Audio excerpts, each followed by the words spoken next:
Hello, welcome. My name is Jane Trigère. The exhibit, The Process of Exclusion, Creating the Other in Society, covers a period in Germany from 1933 to 1939.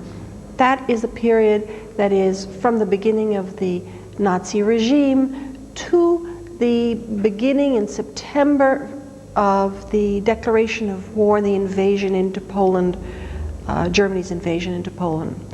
It is a very small window that we are looking at, and what this exhibit demonstrates and tries to show is the concept of the Aryan society that Germany was advancing, promoting to its population, and how they did it. The first several panels cover that precise piece of information, the idea of Aryan race, their whole concept of race, and one race being better than the other.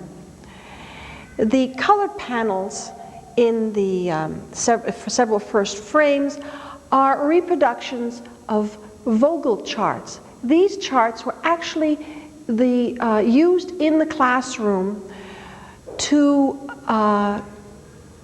train the students about races, so they could distinguish between an Aryan and one of what the Germans called lower races, impure races. And several of the panels over here will show you, in fact, children in their classroom being shown these kinds of charts and being instructed, indoctrinated in this theory, in this pseudoscience. In America, eugenics was very popular in the 20s in America, in England, and in Germany. And it was an extremely popular concept, and one that was dropped very soon thereafter, but has influenced a lot of different things, including perhaps, and it's a subject to explore, the very restrictive 1924 immigration laws in this country. The next several panels, behind me in the corner, explore the process of exclusion. Well, what do you do with these people that are sullying our Aryan country? And Aryans don't necessarily have to be Germans. So what do you do with them? Well, some of the panels explore, for instance, the mentally ill and how costly they are to our society, and how many, a family of 5 could be supported at the cost of what one hereditarily ill individual will cost the country.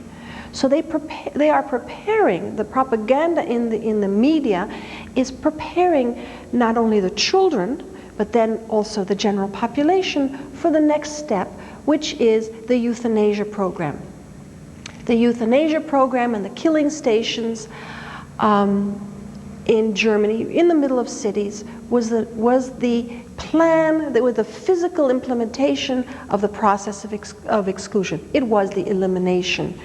And the first weakest group of people that were treated to this special treatment were the mentally ill and the physically handicapped. They were brought in vans from different medical institutions for the mentally ill from all over Germany to these special places and gassed. And this whole process was perfected, and you'll explore some of this in the panels there, and eventually really became the test case, the successful test case that grew into the whole process of the killing in the concentration camps, in the death camps. How it was done there was first explored in these smaller places in the cities of Germany, and the doctors were the critical implementers of this plan. The other groups that were part of this special process were the Jehovah's Witnesses, the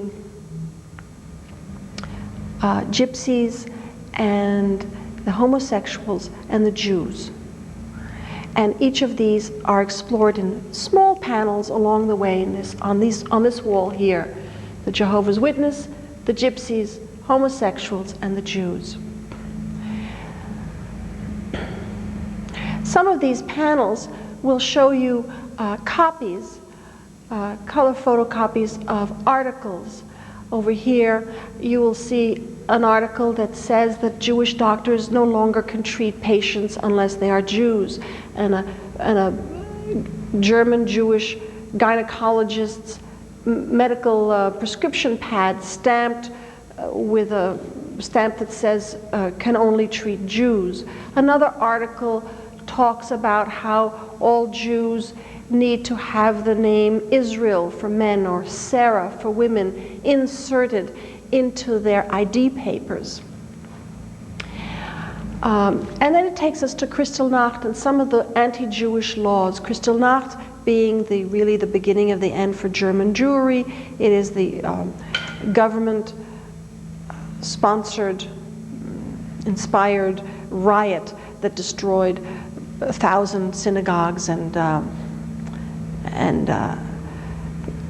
imprisoned over 30,000 men, all on one night, and that was really the signal of the end for German Jewry. Our last panels in this part of the room really bring us to the present and explore in 2 panels our preconceptions about people, how we make snap judgments.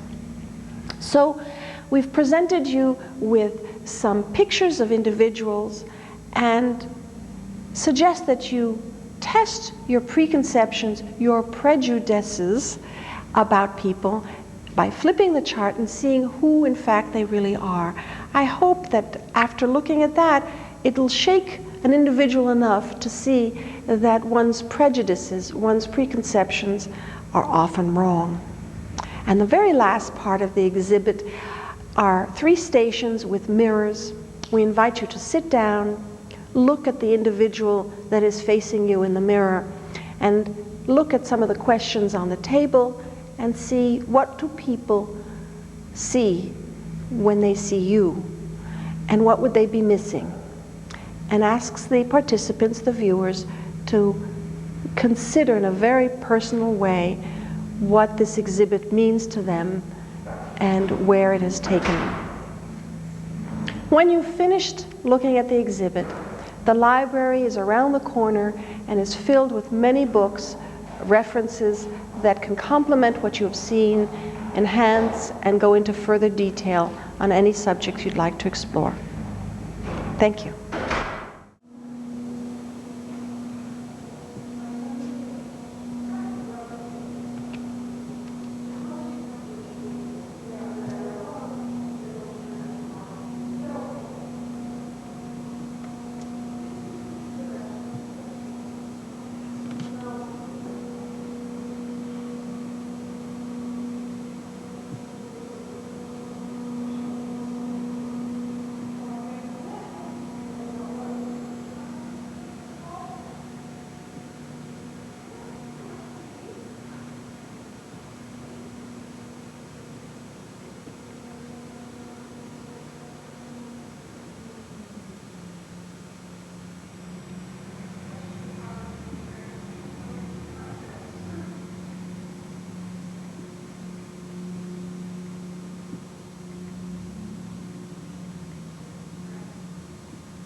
This system of racial identification was taught to children in their schools, and images of racially perfect children were displayed in the media.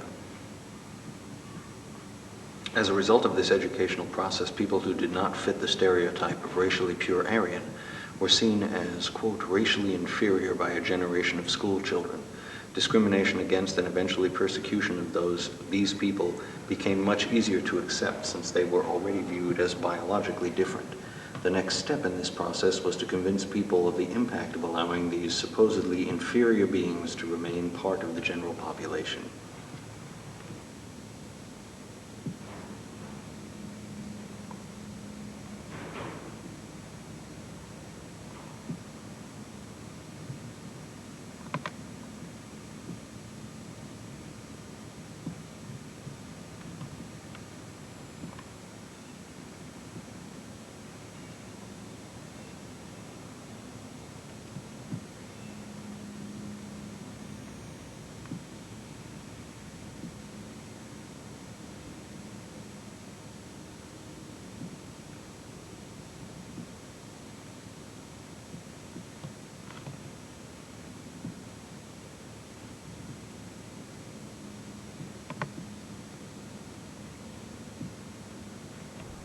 A poster announcing lectures and slideshows on genetics, ethnology, and race breeding offered in collaboration with the RSHA SS Office of Race and Resettlement and the University of Leipzig Folklore and Ethnology Institute.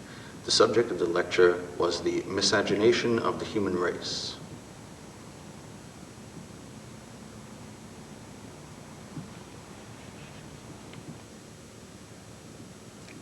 Village school in the Warthegau, children being lectured on the laws of heredity.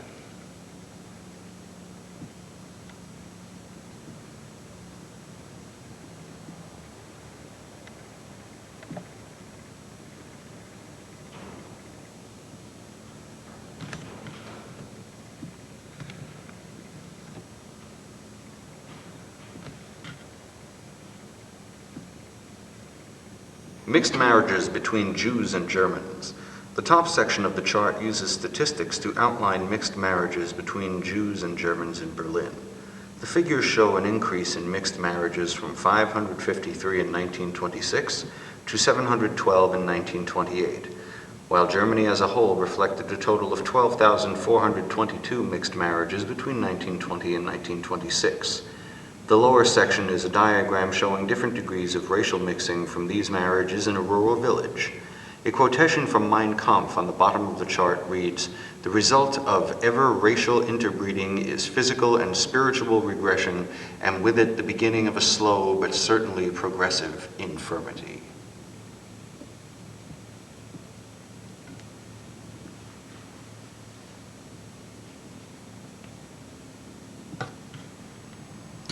The process of exclusion. The genealogical chart of an asocial individual, i.e. a retarded individual, who was the product of a line of asocial individuals.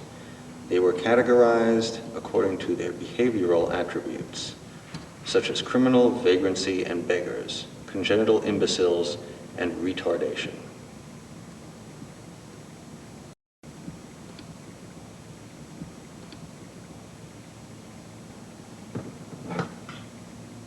Frame from a Reich Propaganda Office film strip showing that for the daily cost of 5.5 Reichsmarks, a family of healthy Germans could be helped instead of one hereditarily ill person.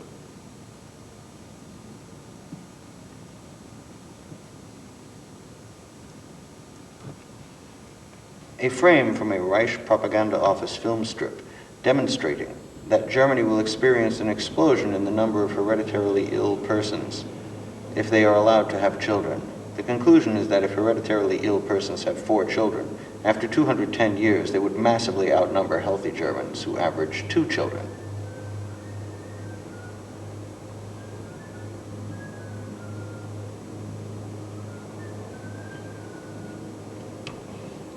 The euthanasia program. Reichsleiter Buhler and Dr. Brandt are authorized to extend the power of certain doctors in such a way that after the most careful assessment of their condition, those suffering from illnesses deemed to be incurable may be granted a, quote, mercy death, signed Adolf Hitler, September 1st, 1939. Adolf Hitler authorized Operation T4 with this letter, signed in October 1939, but backdated to September 1st.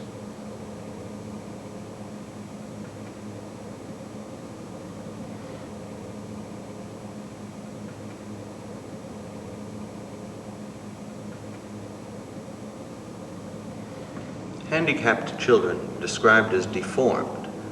This photo is from a film strip put out by the Reich Propaganda Office showing frightening images of mental patients that were intended to develop public sympathy for the T4 euthanasia program.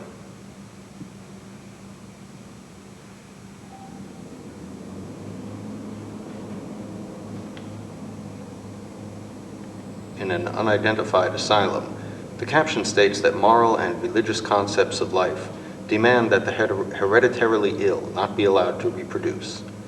This photo is from a film strip put out by the Reich Propaganda Office.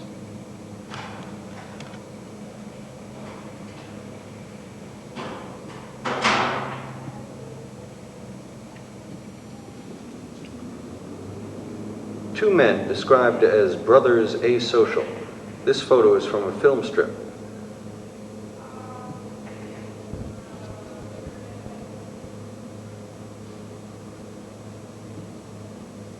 All in support of T4.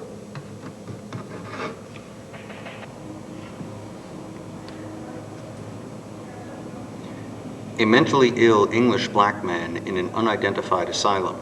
The caption states that care for him in a clinic for 16 years has cost 35,000 Reichsmarks.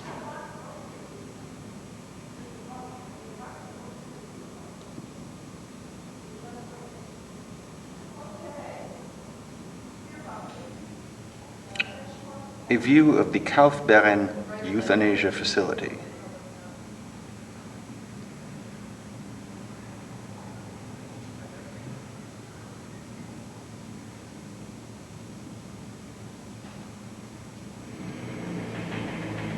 Portrait of Frau Ritter, a staff member at the Kaufbeuren euthanasia facility. She admitted to poisoning 30 to 40 patients.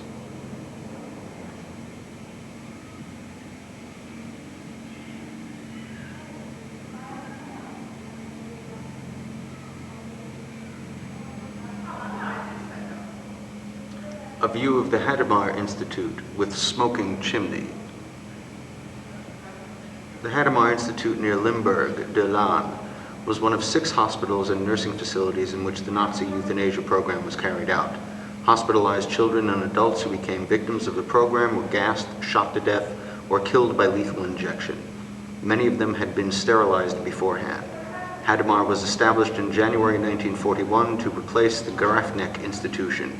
Its code name was Anstalt Facility E. It was staffed by the personnel from Grafneck. Surviving records indicate that 10,000 people were killed at Hadamar before it was liberated by American troops in April 1945.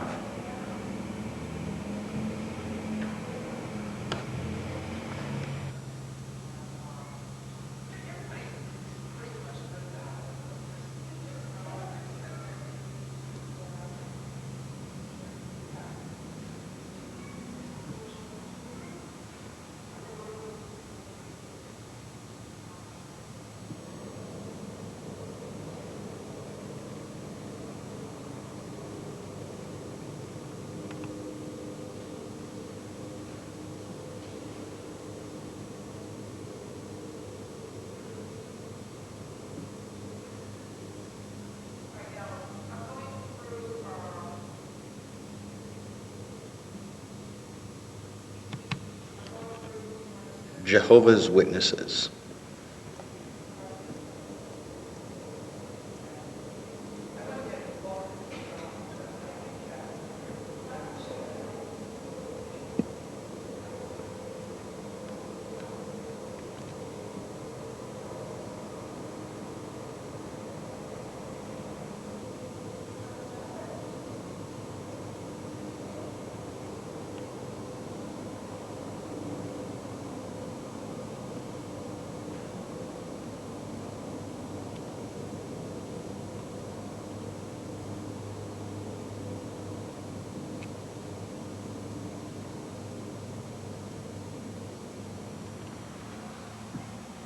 Literature by Jehovah's Witnesses in many languages carried exposés of Nazi atrocities.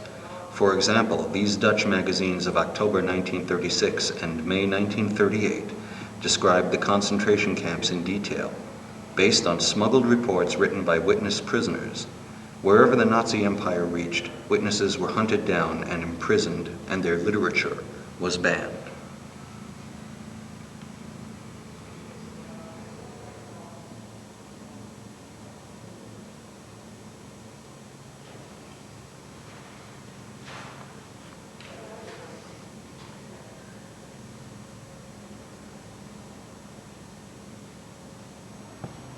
The Romany Gypsies, photograph of Robert Wagman.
Homosexuals. The closing of the El Dorado, a club where homosexuals socialized, Berlin, March 5th, 1933.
Jewish lawyer Dr. Spiegel.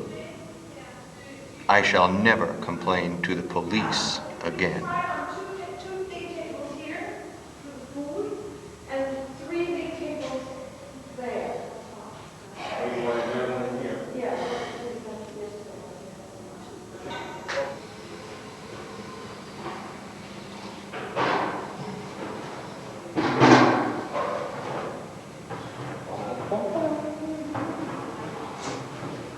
Yeah, we're going to work around this guy.